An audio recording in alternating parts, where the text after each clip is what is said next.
What's going on, everybody? Welcome back to Talkin Sports with Jake. Hope we're all doing well. As you can see, I don't have the studio today.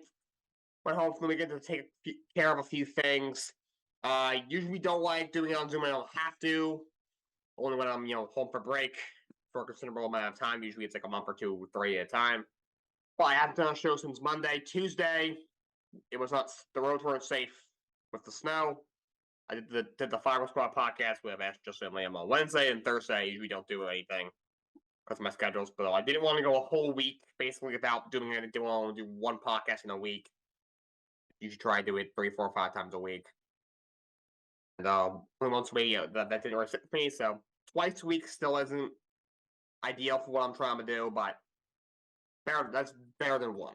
So I figured let's do it over Zoom for Friday and give you guys the best show that we can possibly put on. So I'll start with the NHL standings.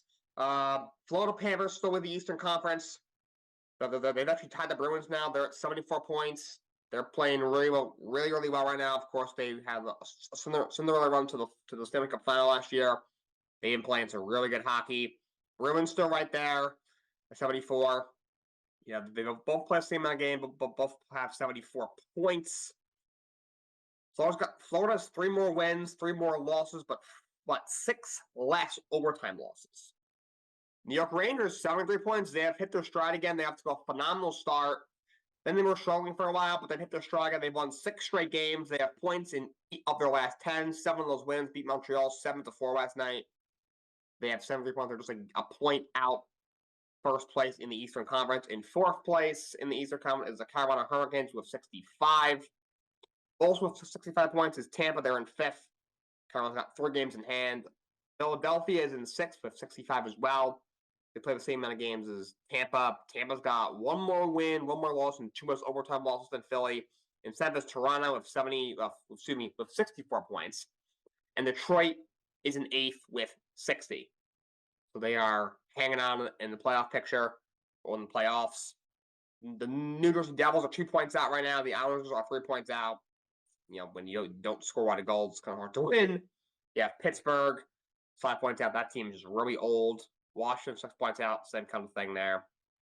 Montreal is 8 points out. I said this before. They're not as horrible as I thought they were going to be. They've obviously they're going through a rebuild. They're competitive, I'll say. But Buffalo has 50 points. They're just not very good. Ottawa's at 46. They are just god-awful. Also, they fired their coach earlier on in the year. And the Columbus Blue Jackets are the worst team in the Eastern Conference with 42 points. They have just fired their general manager. They made a change in the front office. Jarmo Galainen has been relieved of his duties as the GM of the Columbus Blue Jackets. John Davidson is going to take over in an interim basis. Look, I mean, he hasn't exactly done a great job. Galainen. I don't know if it's all on him. The team isn't very good, but team you put on paper is not good. John Davidson, he's the president of hockey operations. He's the interim GM right now, so I'm not sure if they'll keep him full time. I mean, he's a very good front office guy. He was a goalie for the Rangers for a while. Had a good career as a player. Then he was a broadcaster. Then for the Rangers for a while, actually did a very good job as a broadcaster. Then he left the broadcaster to think he was a goalie coach for a bit. Then he worked his way into the front office. He was a GM across the league for a while, did a good job, came to the Rangers, the president of hockey operations. I thought did a very good job, although Chris Drury has done a very good job for the Rangers overall. I still stand by Dolan firing him and GM Jeff Gorton a couple years ago. I still thought that was a little weird. I agree. I'm happy he fired David Quinn, although Gerard Gallant didn't really work out. Pierre Laviolette has done a better job than Gallant. I didn't mind Quinn getting fired. I still didn't love how he handled, getting rid of Davidson and Gordon. I would have given them at least another year. I thought they were doing a good job. Being said, Chris Drury, who was the assistant GM at the time, of course, a former Ranger as a player at the end of his career, had a very long career, was a captain of the Rangers at the end of his career. He's been the GM for the Rangers for a few years. He has done a good job, so it's worked out. But as soon as John Davidson got fired, he right away got picked up by Columbus. He went Columbus where he wants to before going to Rangers. He's the president of hockey operations, and he's the interim GM for now. I just have him on the show. He knows what he's doing, but we'll see if they end up bringing in a new GM. But Columbus makes a change there. In Western Conference, the Vancouver Canucks have 80 points. They're 6 points clear of any team in the National Hockey League when it comes to points in the league. They've had an incredible year, 37, 12, and 6, and now expect that. They have points in 9 of the last 10. 7 of those are wins. In second is the Dallas Stars with 74. Colorado is in third with 70 points. Winnipeg is in fourth with 69. In fifth is Vegas with 68. In sixth is Edmonton with 63. Of course, that 16-game win streak helped vault them up in the standings. The Kings have 60. As for the Blues, the Kings have 2 games in hand, so Kings are in 7th. The Blues, so those Blues are in 8th. Nitro Predators are 4 points up. They've been struggling, lost 7 of their last 10. They've fallen 4 points out of a spot. Seattle's 4 points out of a spot. Minnesota's playing a little better. They've gotten within 5 points of a spot. Of course, they fired their coach, Dean Evason, early in the year. They have struggled for most of the year. But they're playing a lot better now. They've won 4 in a row instead of their last 10. Calgary's 5 points out. Arizona has almost pretty much fallen apart. They are now 10 points out. They're playing like the Coyotes that we all know. They've lost 7 in a row. And then you have Anaheim is awful. San Jose is really bad. And the Blackhawks are just god-awful. They've lost 8 in a row. But they did just get Connor Bedard back. The only good thing about the organization. So maybe they can go from the 32nd best hockey team to the 31st best hockey team, I guess.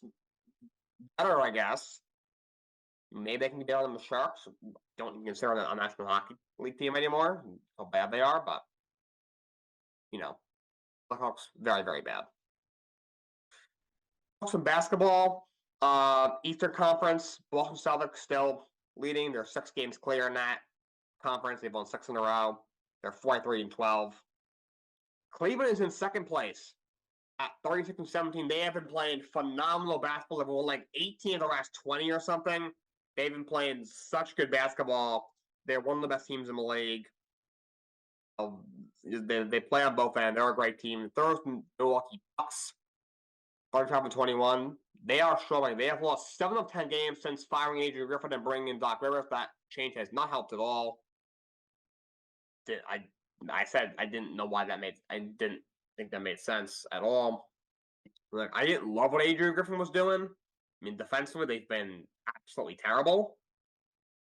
But they're giving up almost 190 points a game. That's absolutely terrible. They're just lucky that they average 122. I mean, you look at that team, that's what they should be doing. But to bring in Doc Rivers, come on. It makes no sense. You have the Knicks in 4th with 33-22. Knicks have a lot of injuries right now. The All-Star break honestly came in at a perfect time for them. 3rd, 4th. And 5th is Philadelphia with 33-22. They've obviously struggled since losing Joel Embiid. Would have probably won the MVP if he stayed healthy this year. Indiana Pacers are in 6th right now. 31-25. The first playing team is Miami at 30-25. They're tied with Orlando. 9th is the Chicago Bulls at 26-29. The last playing team is the Atlanta Hawks at 24-31. You have Brooklyn 2.5 games out. It's not very good. They have Toronto, of course. They sold off a trade deadline. Then Charlotte, Washington, and Detroit are very bad. Washington, good lord, they've lost 8 games in a row. They're only a game ahead of Detroit in the Eastern Conference. Detroit's only a game back of Wizards, the second worst team in the East. Wizards are 9-45. Yikes. And they thought bringing Jordan Poole was going to help. He has been absolutely terrible. Kyle Kuzma just being okay. He was pitiful. In the Western Conference, Minnesota Timberwolves still leading, 39-16. And second is Oklahoma City at 37-17. And third, the Clippers at 36-17. But going back to the Eastern Conference, Danilo Gallinari signed with the Milwaukee Bucks. So, look, I think he can still help a contender. He can still shoot the ball. But Milwaukee's main problem is defense, and Gallinari will help them on that end. So a little side note there. Denver Nuggets are in 4th in the Western Conference, and 5th is Phoenix. Them and New Orleans have the same record, 33-22. Dallas is the first playing team right now, but been playing very well. They've won 6 in a row. You have Sacramento's in 8th, 31-23. Lakers are in 9th, 30, and 26. They've won 6 of the last 7. You have Golden State's the last playing team. You saw Klay Thompson. He came out and said like, no, if he would be able to come off the bench if it meant saying keep him with the Warriors, saying he kind of crafted the game after Reggie Miller and Ray Allen, so he's trying to follow that mode. Ray Allen after he left Boston, he went to Miami, came with the bench. Of course, had that one of the greatest moments in NBA history. Had that that game tying 3 in Game 6 of the conference finals. And Reggie Miller at the end of his career in Indiana, was able to stay in Indiana. Took on a lesser role, so maybe he goes that route. And he was moved to the bench last night for the first time since 2012, and he had 35 points. And the Warriors have been playing very well, and they've climbed back into the play-in race. Right now, they're the last playing team. They're 2.5 games clear of Utah, who's been struggling. Houston's 3.5 games out of the play-in. Then you have Memphis is obviously kind of one of those years, and then Portland is very bad, and the Spurs are also really bad. So that's the NBA standings. JJ Redick is going to join Mike Breen and Doris Burks for the finals coverage, so that will improve it a little bit. Obviously Mike Breen is as good as it gets. I like JJ Redick a lot. I think he's obviously very young. He's still learning, but I think he's done a good job as color for the games that he's called. Fourth board I think is absolutely pitiful, but so hopefully JJ Redick will help improve that a little bit, but still can't get over the strangeness of Doris Burks' awful voice. The San Francisco Giants make a move. They signed Jorge Soler, 3 years, $42 million. I think this is a pretty good pickup by the Giants. He had a good year last year. He's been inconsistent throughout the years. In 2019 with the Royals, he hit 47 home runs that led the league. Then he had a couple of down years for Kansas. He goes to Atlanta. At the trade deadline a couple of years ago. Kind of revamps himself. And, was MVP of the World Series. Then he signs a $36 million deal with the Marlins. 2 years ago, didn't have a great year. But a bounce back year this past year, he had a very good season. Up to that last year of his deal, which would have made him $12 million, which ended up being the right move. Because now he makes, I think my math is correct, $14 million a year on a 3-year deal, plus 12 on a 1-year deal. And then the Giants pick up a bat, which I think they needed. And to make some nice moves. Sending out, Hangier and Disclafani for Robbie Ray. We'll get back probably in June or so. You bring in Jung Ho Lee. Obviously that's going to be one of those boom or bust moves. But if that works out, that he's a guy who's going to hit. He's going to be the leadoff hitter. He hits for a high average. And now you bring in a big bat, Soler. Francisco Giants. They've made some nice moves, I will say. Kyle Brash, the Orioles starting pitchers, can also stop on the injury with an elbow sprain, so the Orioles can, recover from that, which I should be able to. They have a really good rotation after bringing Corbin Burns. So there's been some backlash from the MLB, and the Players Associations actually got involved with the new jerseys that Fanatics and Nike just came out with, and I totally agree. If you put the jerseys from last year from the teams side by side with the ones that they just came out with, they look like a cheap knockoff. Like, I don't understand. I mean, look, Fanatics, they kind of make local jerseys, I'm not going to lie. Like, it looks like a cheap knockoff. Like, they show like a picture of like 2 Seattle Mariners from last year and this year.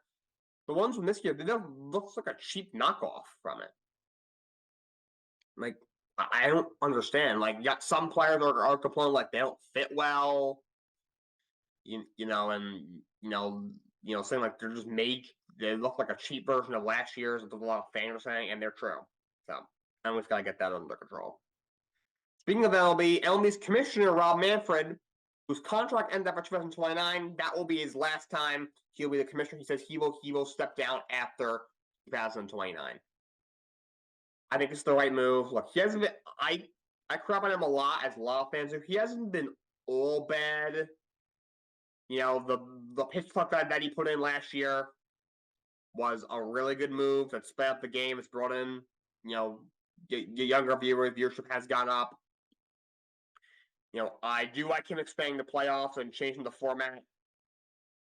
I don't think maybe the first one shouldn't be a best of 3, but to me, it allows for a more parity across the league. That's something that I like that he's done. But also, like, so many that he's done, like the runner on second base in extra innings. I got it during the 2020 COVID year.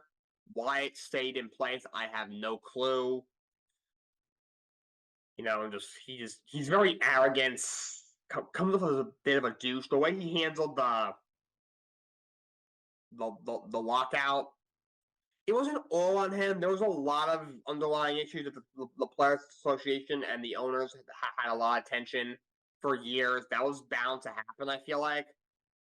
But the way he handled it, I thought was really, really bad. I thought he completely botched the Astros sign stealing thing. Oh, cool. All right, so he suspended Hinch, the manager, for a year. He suspended the GM, Lunau, for a year.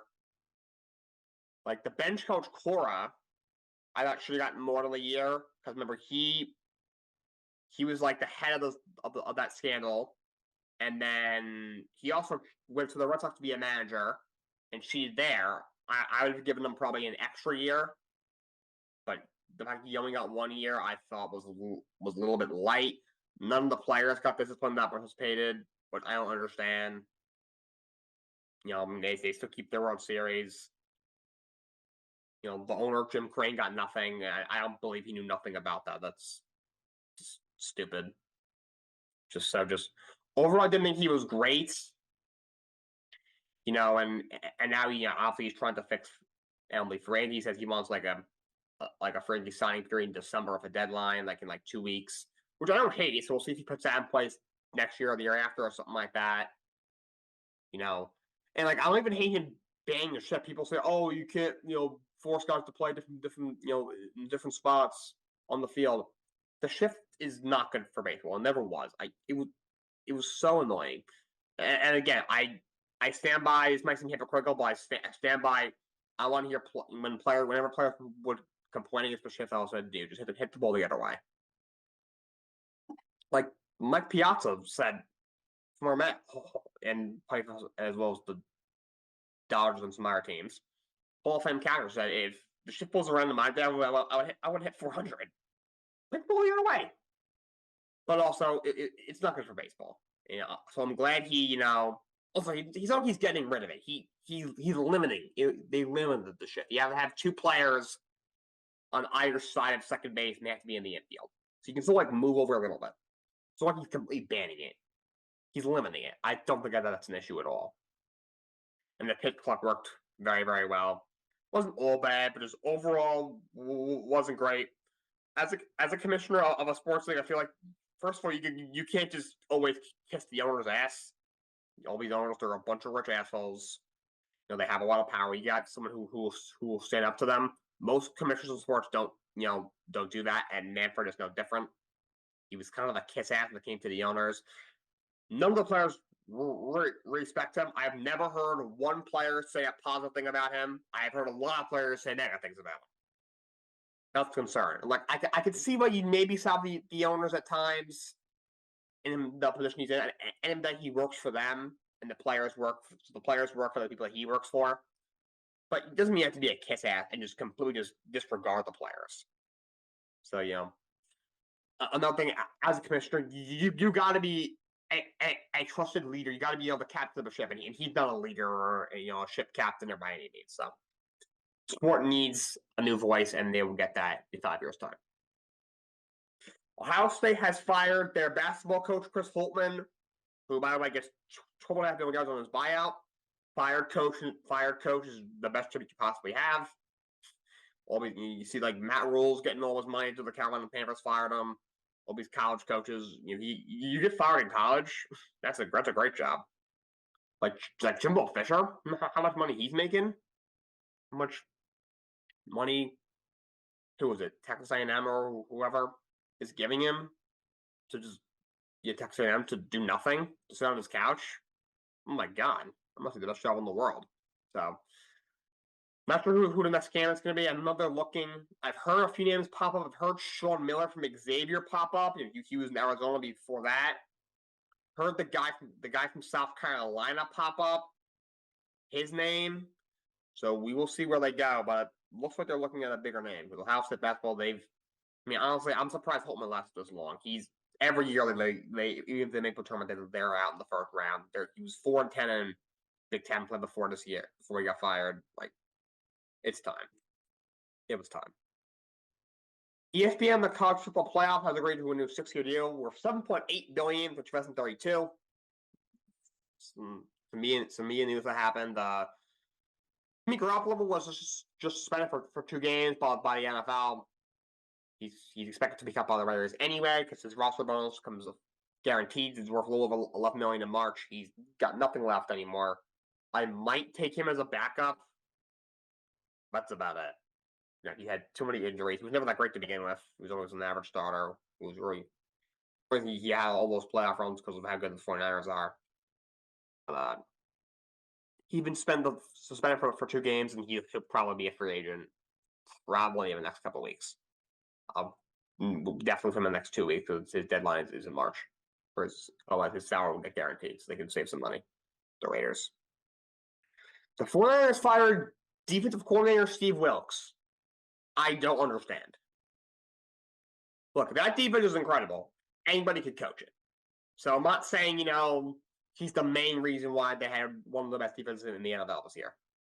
It's a lot. It's the talent that they have.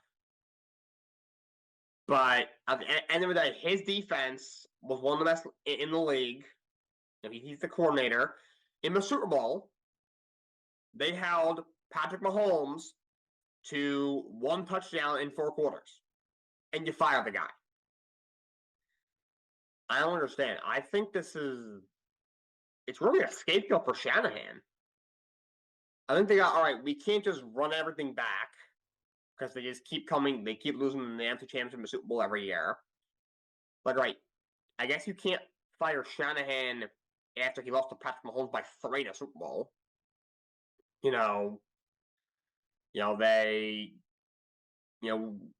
can't fire the GM John Lynch. He's put a good product on the field.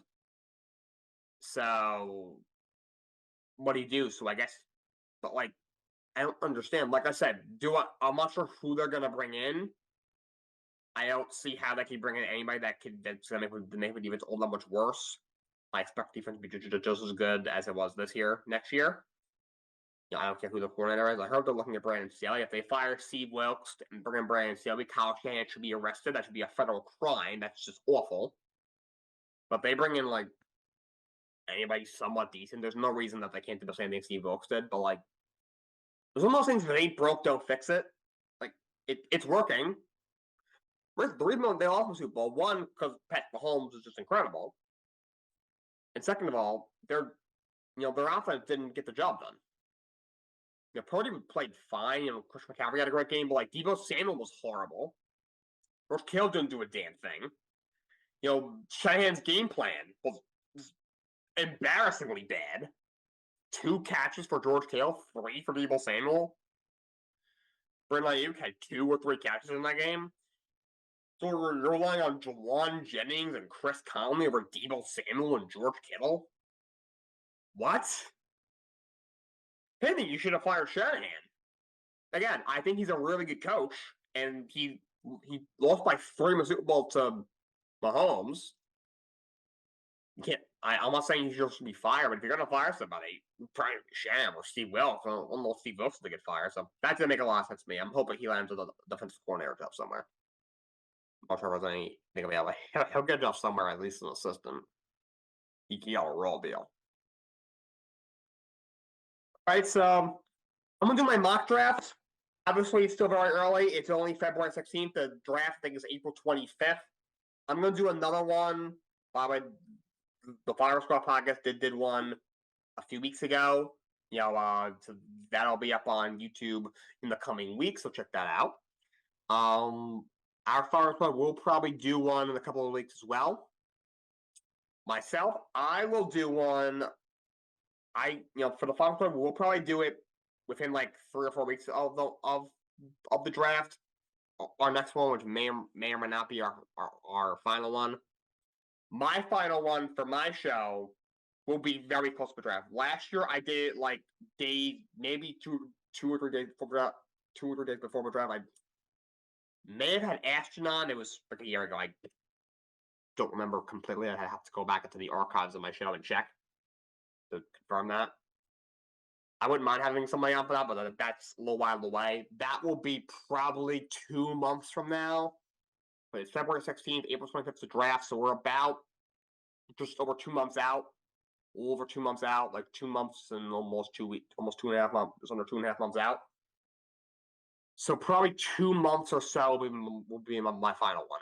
That will my next and final mock draft. I'm not one who like some people like they do one like right after the Senior Bowl, like during NFL playoffs, and they do another one in like February, another in March, and a final one in April. I'm not one of those guys. I usually do one, in February, March, and then like within like a week or two of the actual draft, I do a final one. That's how I go. So let's do it. I didn't do any trades with this one. I usually my first one I don't do trades. We usually don't know enough exactly what's going to happen. My final one in April, we'll know a little more. That one will probably have trades. Remember, my one last year I think had like 7 trades. Because usually the average is about 5, and it was there's going to be a lot more trades than usual. So I did 7, which kind of was a little silly. I think there was only like 4 or 5 last year, but no trades for this one. But there most likely will be trades in my next one. Let's get started. The first pick, the Chicago Bears. Okay, I don't think this is what the Bears should do. If I'm them, I would take Drake May or Jane Daniels, or trade it and give Justin Fields another shot. But I don't think that's what they're going to do. Everything I'm hearing is screaming Caleb Williams with the first pick in this draft. I'm very concerned about Caleb Williams. I think he's got a lot of character issues that are really concerning. I think he's got the arm talent. He's accurate. He can make plays with his legs. But I don't think he's a leader. A lot of character issues. And I'm very concerned. So I would not take him first overall, but I think that's what the Bears are going to do. So they take Caleb Williams.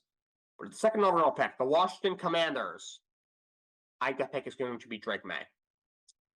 To me, Drake May is the best quarterback in this class. He's got a really good arm. He's accurate. He can make plays with his legs. He's very smart. Doesn't turn the ball over. Kind of reminds me of Ben Roethlisberger a little bit when it comes to his on the field stuff.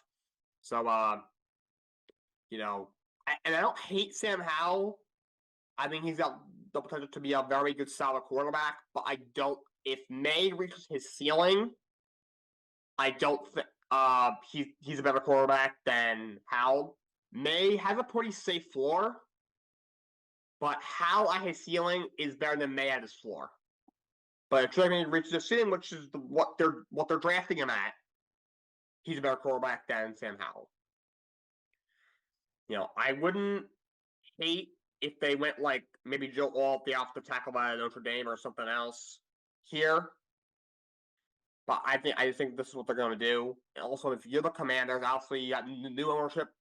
Their second year of Josh Harris and Magic Johnson. They've brought in a new coach. New GM, Adam Peters. There's a couple of generational talents in this draft. They have to get one of them. And so they got to make a splash, and that splash in this case is Drake May. But the third overall pick, the New England Patriots take Jaden Daniels. I like this kid a lot. He's my number 2 quarterback in this class. He's got a big arm. He makes a lot of plays with his legs. To me, he kind of reminds me of Lamar Jackson a little bit, but with a little bit of a stronger arm. And Lamar Jackson, and I've always said Lamar Jackson with a strong arm would be unstoppable. So I like this kid a lot. I think New England finds their quarterback of the future, the third overall pick. Fourth overall, the Arizona Cardinals. I have him taking Marvin Harrison Jr. I think he's the best prospect in this class. Generational receiver. We've been talking about him for 2 years now. Obviously, his father, Marvin Harrison Sr., also a good receiver for the Indianapolis Colts. Some people think he might even be better than his dad. He's an absolute stud. Arizona gets their wide receiver 1 for Kyler Murray. 5th overall is Los Angeles Chargers. I am taking Brock Bowers, tight end out of Georgia. I've never been a huge guy the tight end on tight ends going as high, but Bowers is as good of a tight end as we've seen come out in a long time. They feel like to be focused more on the defensive side of the ball. You got a really good offensive mind, and Jim Harbaugh obviously as your head coach. That defense definitely needs a lot of work, but just this is a really good fit. They need a tight end with Jared Everett in the free agent market. I don't know who the running back's going to be. Austin Eckler is a free agent.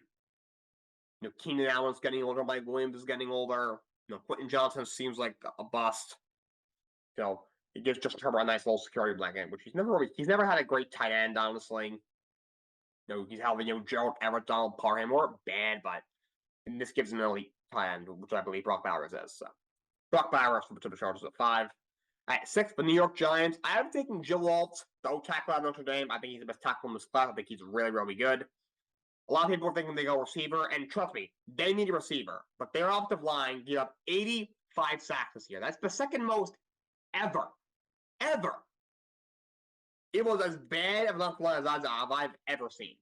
And I watched the Jets play. And as bad as their O-line was, the Giants somehow topped that. Evan Neal is absolutely terrible. If anything, we can move him to guard, but he's not a tackle. He's just not. So, I have the Giants are looking to upgrade over him. I don't know why you wouldn't. The guy is pitiful. He's not good at his job. And now you get that. Now you have 2 really good young tackles and Andrew Thomas on the other side.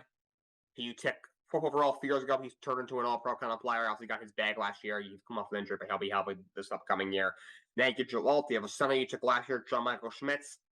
And look, and all of a sudden, your line starting to come together slowly but surely. So Joe Alt, 6th overall to the Giants. 7th overall is the Tennessee Titans.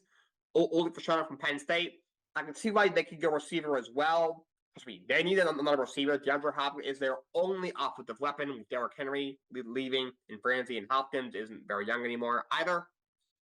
You never know when he's going to fall off. They just brought in, Brian Callen, brought in his dad, brought Bill Callen to coach the offensive line. No surprise there, because it's a mile away. I'm sure Bill is screaming at Ron Carver and Brian Callen, draft an offensive lineman. I will develop it into a star. I like Oldie Fashanu a lot. And they hit on Peter Skoronski last year, and now they hit on another guy in the first round for a second year in a row at the offensive line in Oldie Fashanu. 8th overall, the Atlanta Falcons, Malik Neighbors. If he falls to them, this is a great pick. I think he's a stud. Definitely a wide receiver 1. This is an extremely strong wide receiver class. There's a lot of good wide receivers available in free agency and in the draft this year. If you need a receiver, you're in the right offseason. Atlanta, look, they're a quarterback away from at least being able to win that division.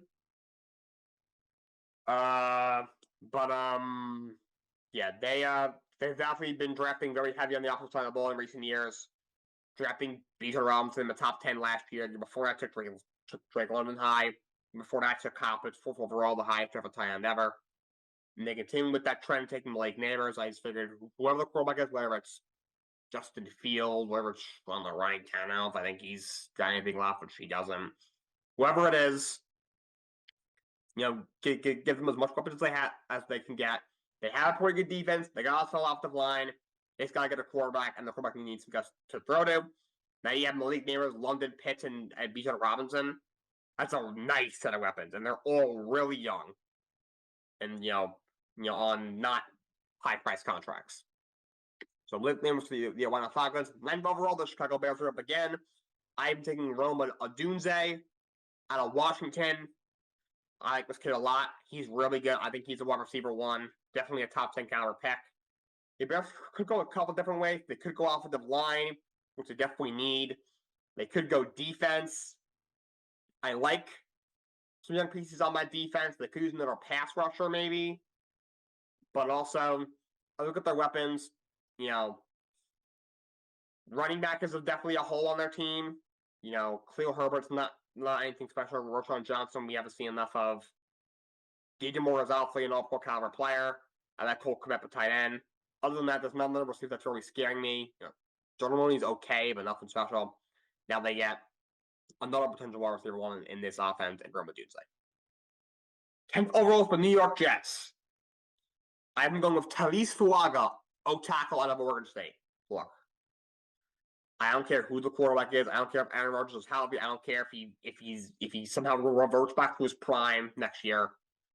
Behind the offensive line, he's going to get hurt again. He's going to get hurt again behind if they run back the same offensive line, and they can't. Next year, if the Jets don't make the playoffs next year, they're going to fall at the face of the earth. Robert Saleh will be out of a job. Joe Douglas will be out of a job. Nathaniel Hackett will be out of a job. Aaron Rodgers will not be a New York Jet. Whether you like them or not, obviously, you guys know my feelings on Robert Saleh. You know how I feel about Joe Douglas. Quite negative on both of them. Regardless of if you think they're great, you think they're bad, if they just do not make the playoffs next year, they will not be employed with the Jets next year after the season. They need to improve his offensive line. It's not as hard as you think. They got a good young star in Tittman. If you keep Bear Tucker at guard and stop moving him around like they've been doing since they drafted him in the first round, that should be able to keep him healthy. I know Lakeland Thompson could be a cap casualty, but if they keep him, you got another solid guard. It's the tackle spot. They got to improve. Take Talise Fuaga, who I think is very good. I think has a very high ceiling. 11th overall, the Minnesota Vikings. I'm thinking Cooper DeJean, corner out of Iowa. I like this kid a lot. He'd be the first white corner to start since Jason Sehorn in 2003. I like this kid a lot. That Vikings defense is pitiful. If they don't go defense, I don't know what else to do. At that point, I might actually raid if they take something on offense. Defense is horrible. That secondary, yikes, and triple yikes. It's been bad for years now. They just neglect the secondary. They have for years. And now they need a corner badly, and they got online coverage. 12th overall is with Denver Broncos. Quarterback JJ McCarthy. Look, I'm not very high on JJ McCarthy. I don't think he's anything special. Not much. He's pretty accurate. He's smart. He's smart with the ball. But he doesn't make that many plays with his legs. He doesn't have a great arm. He might be able to be like a Gardner Minshew maybe, or an Andy Dalton, like a serviceable starter for a little while. I really think he's like one of those guys he's a good fill-in number two quarterback, but not really a starter. But it seems like most NFL GMs rate him a lot higher than most NFL fans. Most fans in the NFL don't think he's that great. Most fans seem to agree with me. Think he's just okay. Maybe a serviceable starter at best. Most NFL GMs see something different. I'm hearing he's a top 12 pick, might even go in the top 10. The Denver Broncos are going to move on from Russell Wilson. I'm not sure who the quarterback is going to be. It will not be Russell Wilson. I can tell you that much. I have a better shot being the quarterback than Russell Wilson does for the Denver Broncos next year. So I think they're going to look for him in the draft, and this is the guy that falls to them. That's the guy they're going to take. J.J. McCarthy, 12th overall to the Denver Broncos. At 13, I have the Las Vegas Raiders taking J.C. Latham, O-tackle out of Alabama. I think he's a good, solid tackle. Alabama produces a good offensive line for the most part. Also have Evan Neal, who I just said is not good. I like this kid. I like the Raiders. The main problem is the quarterback. I'm not super sold on Aiden O'Connell, but my guess is they'll probably take care of that in free agency. I know people think they could trade up, and they might. They seem like a team if Caleb Williams gets past pick 3.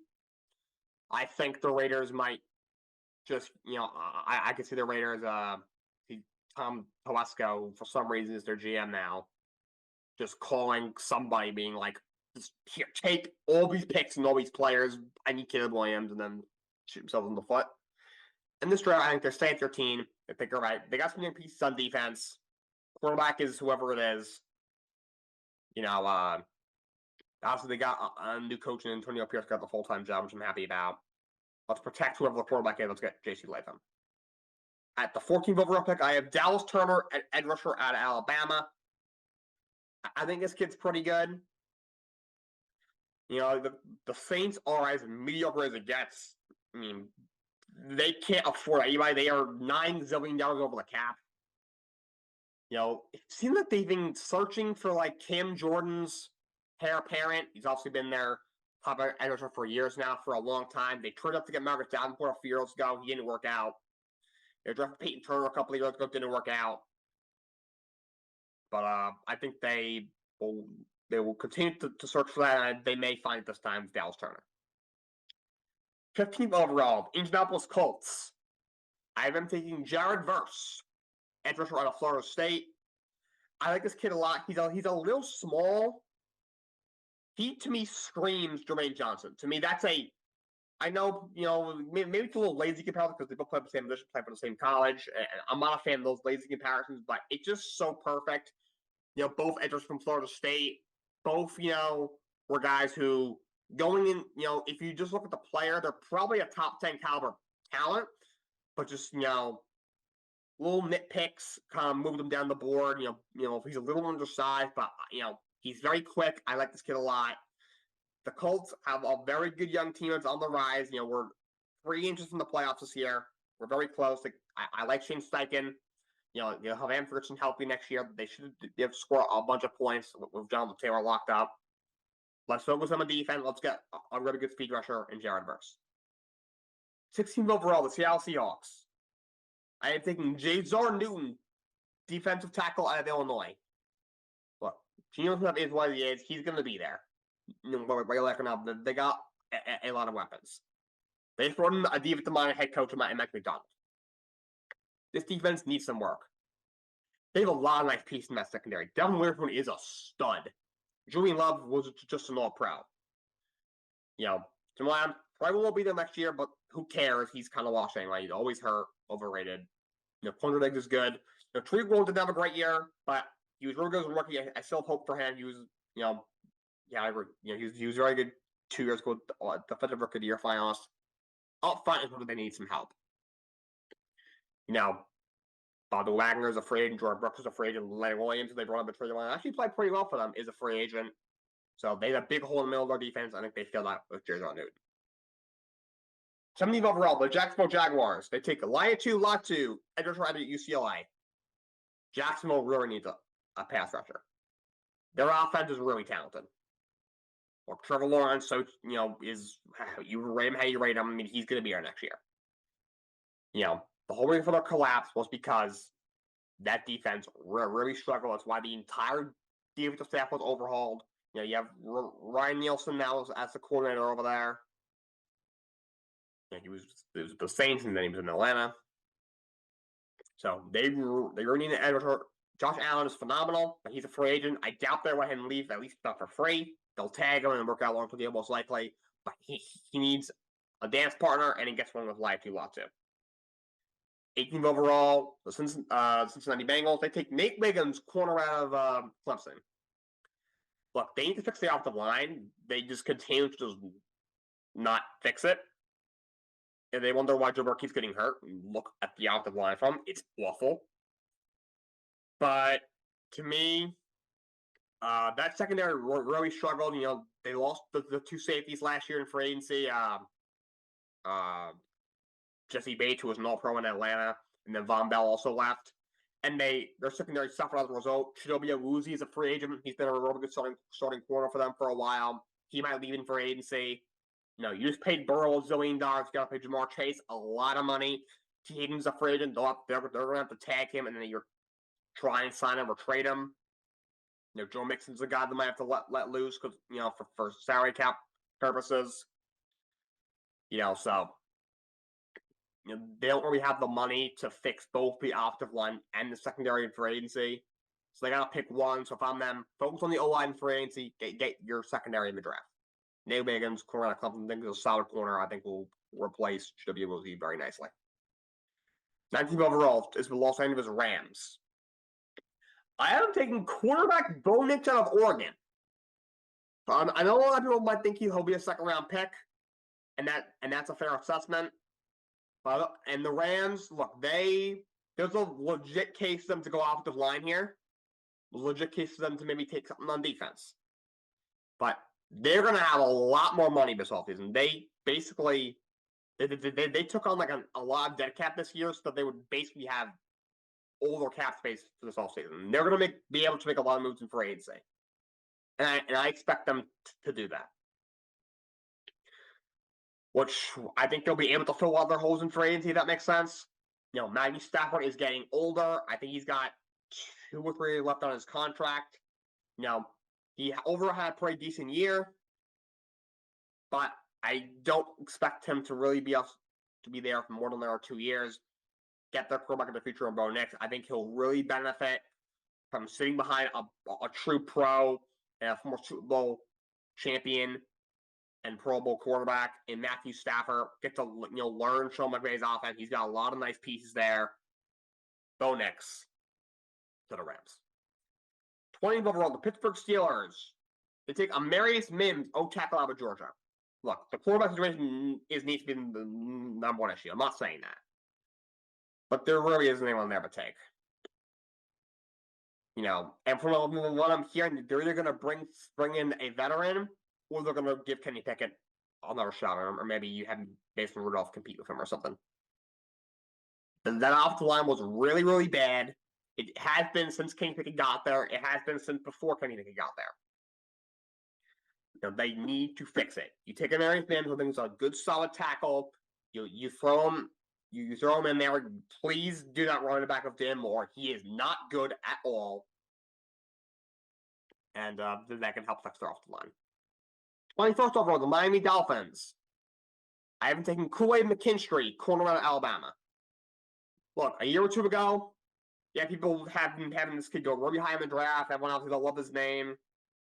He wasn't fantastic this year, but I don't think he really fit that well in Alabama's defense. He was miscast a bit. I think if he goes to the NFL and he gets some real good coaching, I think and they realize how to use him right, which I do think pretty much most NFL defenses should be able to at this level. I think he'll be just fine. I like this kid a lot. I think at his ceiling, he'll be the best corner to come out. At his floor, no, but at his ceiling, yes. Miami secondary wasn't great. You know, Gino Ram is getting over. I don't think Xavier Howard will be there next year. I think he'll be a casualty. And they get another piece in that secondary, Kool-Aid McKinstry, to the Miami Dolphins. 22nd overall, the Philadelphia Eagles. Quincy Mitchell, corner out of Toledo. Look, Philly has so many things wrong with them. You know, their overpaid quarterback, their coach, the secondary, a lot of things. But their corners are not good. Darius Slay is getting older. He's not the same player. But also, James Bradbury, he is just absolutely terrible. He's not bad like zone corner, but he can't cover people one-on-one. He gets torched every single play. Please don't run it back with him. Get some young. Also, Slay 32 and Bradbury's 29. They're just getting old. 2 years ago, Slay was an All-Pro and Bradbury was a borderline Pro Bowler. Now all of a sudden, they both get torched every play. They're getting older. They're just not the same. Get somebody younger in there. 29 minutes from Toledo fills a hole there. 20th overall, the Houston Texans take Jackson Powers Johnson from the center out of Oregon. For a while, I've had him as a second-round talent, but I just like this kid a lot. He's very talented. You know, you look at Houston, you might think secondary is where they should go. The secondary wasn't great last year. But they still do have some pieces that I like. Derek Stingley is really good. I like Jimmy Petrie a lot. They could re-sign Steven Nelson with 4 picks this past year. You know, O-line, they got to protect. They have a young quarterback with the chance to be one of the best in the league within the next couple of years. Already is one of the best in the league. In CJ Stroud, they got to protect him. They, you got 2 pretty good tackles, including Laramie Tunsil. If Titus Howard is healthy, now you got to protect the interior. Juice Scruggs is okay. But, he's really a guard. He was just kind of okay last year. I wouldn't count him to break out. go with Jackson Paris Johnson and solve your issue at center. 24th overall, the Dallas Cowboys. Look, if I was drafting, I would go defense. That's Michael Parsons and Diggs coming off a major injury and is overrated, and De'Aaron Bland is also overrated. Their defense isn't all that special, to be honest. But the Dallas Cowboys love just drafting guys at positions they don't need, which is why they're going to draft Brian Thomas Jr. Which I don't honestly, it's not even that bad of a pick. He's a good receiver. He's got to work on holding on to the football a little more. But if he can do that, he's going to be a really good receiver. At the very least, he's a really solid 2. Now, C. Lamb's not going anywhere. He's a stud. Michael Gall, I'm not sure. He'll be back. Brandon Cooks, I'm not sure if he'll be there. They might need another piece to replace one of those guys, and they get it with Ryan Thomas. 25th overall, the Green Bay Packers. I'm thinking Brandon Trice, edge rusher out of Washington. But they solved their receiver problem. Jordan Love is obviously going to be there. They have a lot of nice pieces on offense. Off the line, something they should address. But there really isn't one here for them. Did their defense, they have talent. They just gotta get the right, coach. I'm not sure if Jeff Hafley is the guy, but and they have pieces up front. There isn't a corner who I love in their system, so I think they go with Brandon Trice and continue to boost that pass rush. 26th overall pick. Tampa Bay Buccaneers go off Terrion Arnold, corner out of Alabama. That secondary was absolutely horrible. Look, they're going to pay bigger a lot of money. They're probably going to lose Mike Evans. Off the line needs some help, but secondary needs to be improved, and this is a way to do it with Terrion Arnold. 27th overall, Arizona Cardinals. They're up again. They take Ennis Rackstraw Jr., corner out of Missouri. Look, they really need to adjust the pass rush. That should be their main concern this all season. But I think they do it in free agency. You got your receiver 1 at 4 with Marvin Harrison. Now you have the secondary with Ennis Rackstraw Jr., corner out of Missouri. 28th overall, Buffalo Bills. Take receiver Troy Franklin. Look, Bills have a lot of issues. Sean McDermott is one of them. Josh Allen is definitely one of them. He's a great quarterback. He's got to limit his turnover. Sean McDermott's not that good of a coach. Gabe Davis is a free agent. Stephon Diggs, I think, is going to be traded. They're going to need a receiver. Troy Franklin of Oregon is what they'll get. But Troy Franklin to the Bills, 20th overall, Detroit Lions. Byron Murphy II out of Texas, defensive tackle. I've had him for a while. A lot of people had him as a second-round pick, but he's been rising up draft boards, so I like him a lot. Lions really need to go secondary, but there really isn't the corner here for them to draft. They can probably go in the second round, maybe for agency. So, Aiden Hudson does need some help up front, and he gets it in the form of Byron Murphy in the middle. 30th overall pick.